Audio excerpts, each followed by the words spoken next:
Footpath ಮೇಲೆ ಹಣ್ಣು ವ್ಯಾಪಾರ ಹಾಗೂ ಇತರೆ ಅಂಗಡಿ ಹಾಕಿರುವುದರ ತೆರವಿಗೆ ಬಂದ ನಗರಸಭೆ ಆಯುಕ್ತರು ಮತ್ತು ಸಿಬ್ಬಂದಿ ಮೇಲೆ ಕೆಲ ಮುಸ್ಲಿಂ ವ್ಯಾಪಾರಸ್ಥರು ಆವಾಜ್ ಹಾಕಿದಾಗ ರಕ್ಷಣೆಗೆಂದು ಪೊಲೀಸರ ನೆರವಿನೊಂದಿಗೆ ತೆರವು ಮಾಡಿದ ಘಟನೆ ಬುಧವಾರ ಬೆಳ್ಳಂಬೆಳಗ್ಗೆ ನಗರದ ಮಹಾವೀರ ವೃತ್ತದ ಬಳಿ ನಡೆದಿದೆ. ಬೀದಿ ಬದಿ ಸುರಕ್ಷಿತವಾಗಿ ವ್ಯಾಪಾರ ಮಾಡಲಿ ಎಂದು ಮಳೆ ಗಾಳಿ ಬಿಸಿಲು ಬಾರದಂತೆ ಶೆಡ್ ಹಾಕಿಕೊಡಲಾಗಿದ್ದರೂ ಕೆಲ ಹಣ್ಣಿನ ಹಾಗೂ ಇತರ ವ್ಯಾಪಾರಸ್ಥರು ಶೆಡ್ನಿಂದ ಹೊರಗೆ ಪಾದಾಚಾರಿಗಳು ನಡೆಯುವ ಸ್ಥಳದಲ್ಲಿ ವ್ಯಾಪಾರ ಮಾಡುತ್ತಿದ್ದರು. ಈ ಬಗ್ಗೆ ಸಾರ್ವಜನಿಕರು ದೂರು ನೀಡಿದ ಹಿನ್ನೆಲೆಯಲ್ಲಿ ಸೂಚನೆ ಮೇರೆಗೆ ನಗರಸಭೆ ಆಯುಕ್ತರು, ಅಧಿಕಾರಿ ವೃಂದ ಹಾಗೂ ಸಿಬ್ಬಂದಿಗಳು ಬುಧವಾರದಂದು ಬೆಳಿಗ್ಗೆ ತೆರವು ಕಾರ್ಯಾಚರಣೆ ಮಾಡಲು ಮುಂದಾದರು. ಈ ವೇಳೆ ಕೆಲ ಹಣ್ಣಿನ ವ್ಯಾಪಾರಸ್ಥರು ವಿರೋಧ ವ್ಯಕ್ತಪಡಿಸಿದರಲ್ಲದೆ ಆವಾಜ್ ಕೂಡ ಹಾಕಿದರು. ನಗರಸಭೆ ಆಯುಕ್ತರ ಮಾತಿಗೆ ಬೆಲೆ ಕೊಡಲಿಲ್ಲ.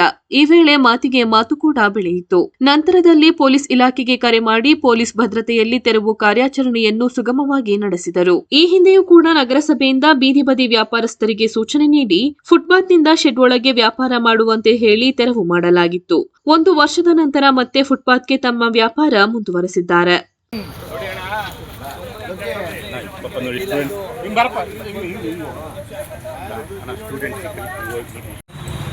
ಈಗ ಅವರ ಆದೇಶ ಇದೆ, ಅವ್ರು ಮಾಡ್ತಾರಷ್ಟೇ. ಪಬ್ಲಿಕ್ ಹೋಗಪ್ಪ, ಏನು ಕೆಲಸ ಮಾಡ್ಬೇಕು ಬೇಗ ಇದು ನಮ್ಮ ಇವರು ಯಾರಪ್ಪ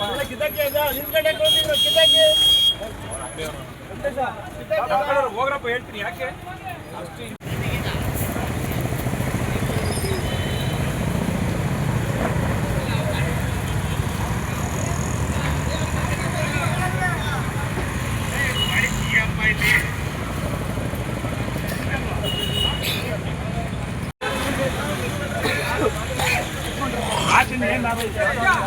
ರಿವರ್ಸ್ ಮಾಡಿ ಗಾಡಿ. ಕಾರ್ ಯಾರ್ದು ಇದು? ಕಾರ್ ಯಾರ್ದು? ಪಂಚರ್ ಮಾಡಿ ಕಾರ್ ಪಂಚರ್ ಮಾಡಿ